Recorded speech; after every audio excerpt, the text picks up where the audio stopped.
ಗುರುಭ್ಯೋ ನಮಃ. ಹರಿ ಓಂ.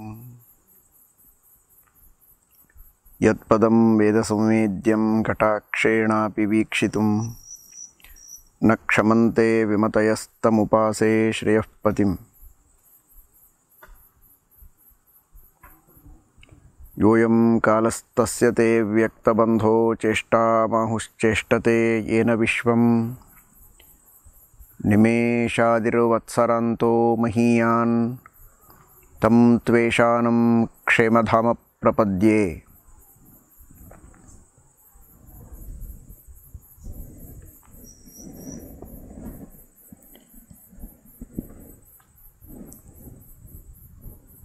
ಭಗವಂತನ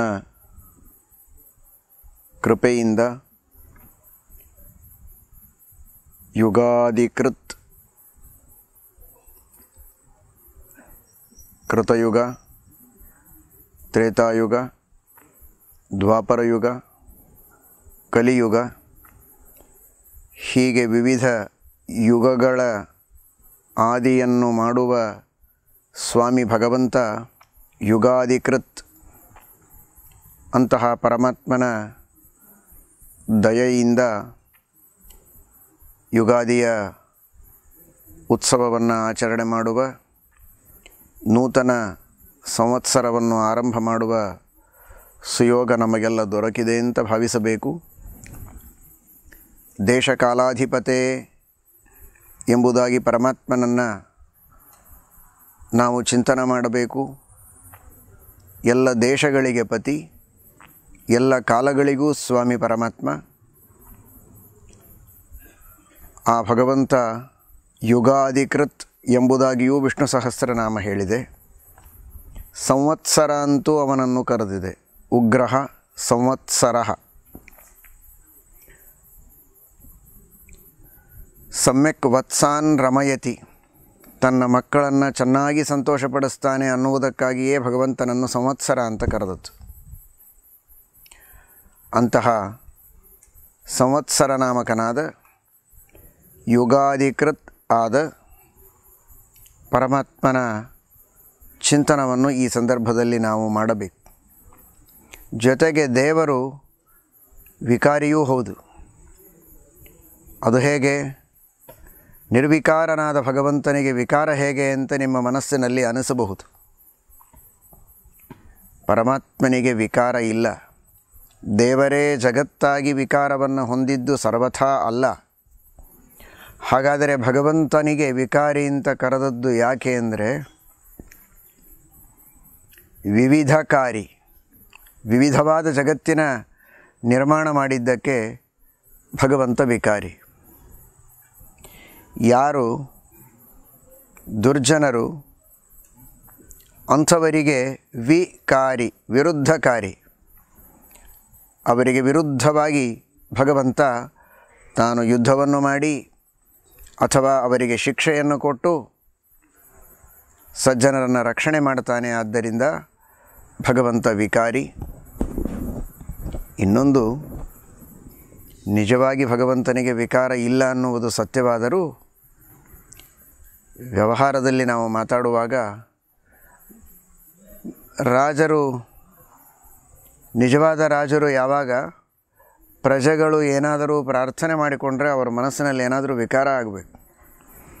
ಹೌದಪ್ಪ, ಇವನಿಗೆ ನಾನು ಸ್ಪಂದಿಸಬೇಕು ಅಂತ ಅವರಿಗೆ ಅನ್ನಿಸ್ಬೇಕು. ಅವರು ನಿಜವಾದ ರಾಜರು.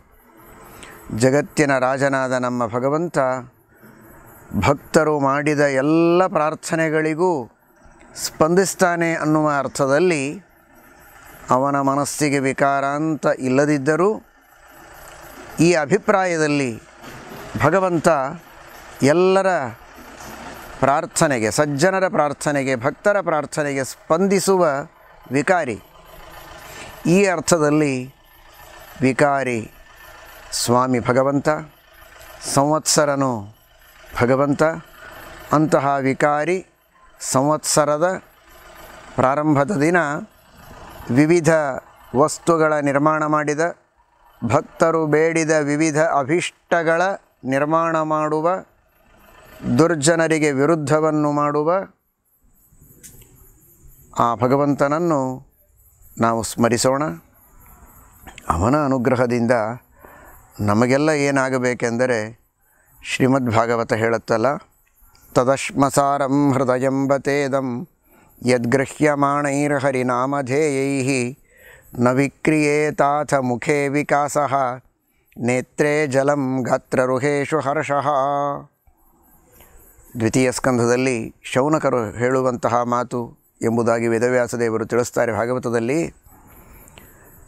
ಮನುಷ್ಯನ ಹೃದಯ ಹೇಗಿರಬೇಕು, ಹೇಗಿರಬಾರದು ಇದನ್ನು ತಿಳಿಸ್ತಾರೆ. ಹೇಗಿರಬೇಕು ಅಂದರೆ ಭಗವಂತನ ನಾಮಗಳ ಉಚ್ಚಾರಣೆ ಮಾಡಿದರೆ, ನಾಮಗಳು ಅಂದರೆ ಹರೇ ಕೃಷ್ಣ ರಾಮ ಗೋವಿಂದ ಮುರಾರಿ ಈ ತರಹದ ನಾಮಗಳೇ.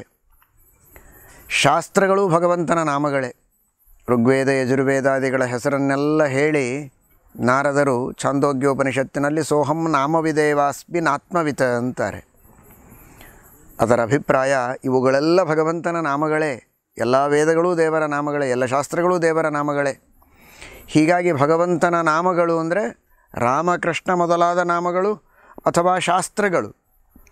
ಮಹಾಭಾರತ ರಾಮಾಯಣ ಭಾಗವತ ಸರ್ವಮೂಲಾದಿ ಶಾಸ್ತ್ರಗಳೇನಿವೆ ಅಂತಹ ಶಾಸ್ತ್ರಗಳ ಶ್ರವಣ ಮಾಡಿದಾಗ ನಮ್ಮ ಹೃದಯ ಇದು ಕರಗಬೇಕು. ಹೃದಯ ಕರಗೋದು ಅಂದರೆ ಹೃದಯದಲ್ಲಿ ಭಕ್ತಿಯ ಉದ್ರೇಕ ಆಗಬೇಕು. ಆ ಭಗವಂತನ ಮಹಿಮೆಯನ್ನು ತಿಳಿದು ಮನಸ್ಸು ತುಂಬಿ ಬರಬೇಕು. ಅಂತಹ ಹೃದಯ ಇದು ಹೃದಯವಂತೆ. ಇಲ್ಲದಿದ್ದರೆ ಅದು ಕಲ್ಲು ಅಂತಾರೆ. ಗಟ್ಟಿಯಾದ ಕಲ್ಲಿದ್ದ ಹಾಗೆ ಕರಗದೇ ಇದ್ದರೆ. ಈ ರೀತಿ ಶ್ರೀಮದ್ ಭಾಗವತದಲ್ಲಿ ಹೇಳ್ತಾರೆ. ಮುಖದಲ್ಲಿ ವಿಕಾಸ ಆಗಬೇಕು, ಅದೇ ನಿಜವಾದ ಭಕ್ತಿಯ ಲಕ್ಷಣ. ಮುಖ ಪ್ರಸಾದಾತ್ ದಾರ್ಢ್ಯಾಚ್ಚ ಭಕ್ತಿರ್ಜ್ಞೇಯ ಎಂಬುದಾಗಿ ಶ್ರೀಮದಾಚಾರ್ಯರು ತಿಳಿಸ್ತಾರೆ. ಹೀಗಾಗಿ ಆ ತರಹದ ಹೃದಯ ಕರಗುವ, ಮುಖದಲ್ಲಿ ವಿಕಾಸವಾಗುವ ಒಂದು ಯೋಗ್ಯತೆ ನಮ್ಮಲ್ಲಿ ಬಂದರೆ ಈ ವಿಕಾರಿ ನಾಮ ಸಂವತ್ಸರ ಸಾರ್ಥಕ. ಹಾಗಾದರೆ ದೇವರಲ್ಲಿ ನಾವೇನು ಬೇಡಿಕೊಳ್ಳೋಣ? ಭಗವಂತ ಭಾಗವತದಲ್ಲಿ ನೀನೇ ಅಪ್ಪಣೆ ಕೊಡಿಸಿದಂತೆ ನಿನ್ನ ನಾಮಗಳು, ನಿನ್ನ ಮಹಿಮೆಗಳು ಕಿವಿಗೆ ಬಿದ್ದಾಗ ನನ್ನ ಹೃದಯದಲ್ಲಿ, ನನ್ನ ಮನಸ್ಸಿನಲ್ಲಿ ಭಕ್ತಿ ಅಂಕುರಿಸುವಂತೆ, ಭಕ್ತಿಯ ಉದ್ರೇಕವಾಗುವಂತೆ, ವಿಕಾರವಾಗುವಂತೆ ಮಾಡು. ಈ ವಿಕಾರಿ ಸಂವತ್ಸರ ಸಾರ್ಥಕವಾಗಲಿ. ಸ್ವಾರಸ್ಯವೆಂದರೆ ಈ ವಿಕಾರ ನಮ್ಮ ಮನಸ್ಸಿನಲ್ಲಿ ಆದರೆ ಇನ್ಯಾವ ವಿಕಾರಗಳೂ ಆಗುವುದಿಲ್ಲ. ಕಾಮ, ಕ್ರೋಧ, ಲೋಭ, ಮೋಹ, ಮದ, ಮಾತ್ಸರ್ಯ ಅಥವಾ ದುಃಖ, ಭಯ ಈ ತರಹದ ವಿಕಾರಗಳೆಲ್ಲ ದೂರ ಹೋಗುತ್ತೆ ಒಂದು ವಿಕಾರ ಆದರೆ. ಇದೊಂದು ವಿಕಾರ ಇಲ್ಲ ಅಂದರೆ ಆ ಎಲ್ಲ ವಿಕಾರಗಳು ಬಂದು ಮನೆ ಮಾಡಿಕೊಳ್ತವೆ. ಹಾಗಾದರೆ ಈ ವಿಕಾರಿ ನಾಮ ಸಂವತ್ಸರದಲ್ಲಿ ಏನಾಗಬೇಕು ಅಂದರೆ ನಮ್ಮ ಮನಸ್ಸಿನಲ್ಲಿ ಭಕ್ತ್ಯುದ್ರೇಕವೆಂಬ ವಿಕಾರವಾಗಿ ಕಾಮಕ್ರೋಧಾದಿ ವಿಕಾರಗಳು, ದುಃಖ, ಭಯ ಮೊದಲಾದ ವಿಕಾರಗಳೆಲ್ಲ ದೂರ ಆಗುವಂತೆ ಆಗಬೇಕು. ಆ ರೀತಿ ಪರಮಾತ್ಮ ನಮಗೆ ಅನುಗ್ರಹ ಮಾಡಲಿ ಎಂಬುದಾಗಿ ಭಗವಂತನಲ್ಲಿ ನಾವು ಭಕ್ತಿಯಿಂದ ಪ್ರಾರ್ಥನೆ ಮಾಡೋಣ. ಜೊತೆಗೆ ಎಲ್ಲ ವಿಪ್ರರು ಕೂಡ ಸಂಧ್ಯಾವಂದನವನ್ನು ತಪ್ಪದೇ ಮಾಡಲೇಬೇಕು. ಇದಕ್ಕಾಗಿ ಒಂದು ವಿಶೇಷವಾದ ಆಂದೋಲನವನ್ನು ಮಾಡಬೇಕೆಂಬ ಸಂಕಲ್ಪ ಹರಿವಾಯು ಗುರುಗಳ ಪ್ರೇರಣೆಯಂತೆ ನಡೆದಿದೆ. ನೋಡಿ, ಯಾವ ಶ್ಲೋಕದಲ್ಲಿ ಹೃದಯದಲ್ಲಿ ವಿಕಾರ ಆಗಬೇಕು ಅಂತ ಭಾಗವತ ಹೇಳಿದೆ, ಅದೇ ಶ್ಲೋಕದಲ್ಲಿ ಮುಂದೆ ಬಂದ ಮಾತು ನೇತ್ರೇ ಜಲಂ. ನೇತ್ರೇ ಜಲಂ ಅಂದರೆ ದೇವರ ಮಹಿಮೆಯನ್ನು ಕೇಳಿದಾಗ ಕಣ್ಣು ತೇವಾಗಬೇಕು, ಆನಂದ ಬಾಷ್ಪಗಳು ಸುರಿಯಬೇಕು ಅಂತ ಒಂದು ಅರ್ಥ. ಆದರೆ ನೇತ್ರ ಅಂದರೆ ಸೂರ್ಯ, ಯಾಕೆಂದರೆ ದೇವರ ಕಣ್ಣಿನಿಂದ ಹುಟ್ಟಿದ್ದಾನೆ. ನೇತ್ರೇ ಜಲಂ, ದೇವರ ಕಣ್ಣಿನಿಂದ ಹುಟ್ಟಿದ ಸೂರ್ಯನಿಗೆ ಜಲ. ಸೂರ್ಯನಿಗೆ ಜಲ ಅಂದರೆ ಅರ್ಘ್ಯಪ್ರದಾನ, ಸಂಧ್ಯಾವಂದನ ಅಂತ ಅರ್ಥ. ಬರೀ ಕಥೆ ಕೇಳಿದರೆ ಪ್ರಯೋಜನ ಇಲ್ಲ, ಮನಸ್ಸಿನಲ್ಲಿ ಭಕ್ತಿ ಅಂಕುರಿಸಿದ ಮಾತ್ರಕ್ಕೆ ಪ್ರಯೋಜನವಿಲ್ಲ, ಅದರ ಕಾರ್ಯ ಆಗಬೇಕು. ಶಾಸ್ತ್ರಗಳಲ್ಲಿ ಭಗವಂತ ಆದೇಶ ಮಾಡಿದ ರೀತಿಯಲ್ಲಿ ನಮ್ಮ ಅನುಷ್ಠಾನ ಇರಬೇಕು. ಅದಕ್ಕಿದೊಂದು ಉದಾಹರಣೆ. ಸಂಧ್ಯಾವಂದನದಂತೆ ಇನ್ನಿತರ ಸತ್ಕರ್ಮಗಳನ್ನು ನಾವು ಮಾಡಬೇಕು ಅನ್ನುವುದಕ್ಕೋಸ್ಕರ ಒಂದನ್ನು ಹೇಳ್ತಾರೆ, ನೇತ್ರೇ ಜಲಂ. ನೇತ್ರಾರ್ಥಂ ಜಲಂ ಅಂತ ಅರ್ಥ. ಸೂರ್ಯನಿಗಾಗಿ ನಾವು ನೀರು ಕೊಡೋದು, ಸೂರ್ಯಾಂತರ್ಗತ ನಾರಾಯಣನಿಗಾಗಿ ಅರ್ಘ್ಯಪ್ರದಾನವನ್ನು ಮಾಡುವುದೇನುಂಟಲ್ವ, ಆ ತರಹದ ಸಂಧ್ಯಾವಂದನವನ್ನು ನಾವು ಮಾಡಬೇಕು. ಇದು ವಿಕಾರಿನಾಮ ಸಂವತ್ಸರದ ಒಂದು ನಮ್ಮ ದೃಢವಾದ ಪ್ರತಿಜ್ಞೆ ಎಂಬುದಾಗಿ ಸರ್ವ ವಿಪ್ರರು ಕೂಡ ಶ್ರದ್ಧೆಯಿಂದ ಈ ಸಂಕಲ್ಪವನ್ನು ಮಾಡಿ ನಿಷ್ಠೆಯಿಂದ ಸಂಧ್ಯಾವಂದನವನ್ನು ಮಾಡಿ ದೃಢವಾದ ದೀಕ್ಷೆಯಿಂದ ಈ ಒಂದು ಕಾರ್ಯವನ್ನು ಪೂರ್ಣಗೊಳಿಸಬೇಕು. ಅಂದರೆ ಈ ಸಂವತ್ಸರಕ್ಕೆ ಪೂರ್ಣಗೊಳಿಸುವುದಲ್ಲ, ಜೀವನ ಪರ್ಯಂತ ಈ ಸಂಧ್ಯಾವಂದನದ ಒಂದು ಅನುಷ್ಠಾನವನ್ನು ತಪ್ಪದೇ ಎಲ್ಲ ಭಕ್ತರು ಮಾಡಿದರೆ ಅದೊಂದು ದೊಡ್ಡದಾದ ಸಾಧನೆ. ಅನೇಕ ಸದ್ಭಕ್ತರು ಈಗಾಗಲೇ ಮಾಡುವವರಿದ್ದಾರೆ. ಅವರು ಇನ್ನೂ ವಿಶೇಷವಾಗಿ ಗಾಯತ್ರಿಯ ಜಪವನ್ನು ಮಾಡ್ತಾ ಶುದ್ಧವಾದ ಸ್ವರಗಳಿಂದ ಸಂಧ್ಯಾವಂದನವನ್ನು ಮಾಡ್ತಾ ಅರ್ಥಾನುಸಂಧಾನಪೂರ್ವಕವಾಗಿ ಮಾಡ್ತಾ ತಮ್ಮ ಜೀವನದಲ್ಲಿ ಪ್ರಗತಿಯನ್ನು ಪಡೆಯಲಿ. ಮಾಡದಿದ್ದವರು ಮಾಡಲಿ, ತಾವು ಮಾಡುವವರು ಇನ್ನೊಬ್ಬರಿಂದ ಮಾಡಿಸಲಿ.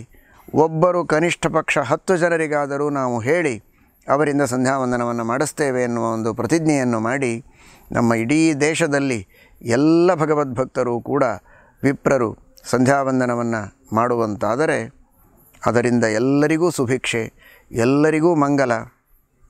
ಸಂವತ್ಸರದ ಫಲವನ್ನು ಕೇಳುವಾಗ ನೀವೆಲ್ಲ ಕೇಳಬಹುದು, ಮಳೆ ಬಹಳ ಕಡಿಮೆಯಾಗತ್ತೆ, ನಾನಾ ವಿಧವಾದ ರೋಗಗಳೆಲ್ಲ ಈ ಸಂವತ್ಸರದ ಫಲ ಎಂಬುದಾಗಿ ಎಲ್ಲ ಹೇಳಿದ್ದಾರೆ.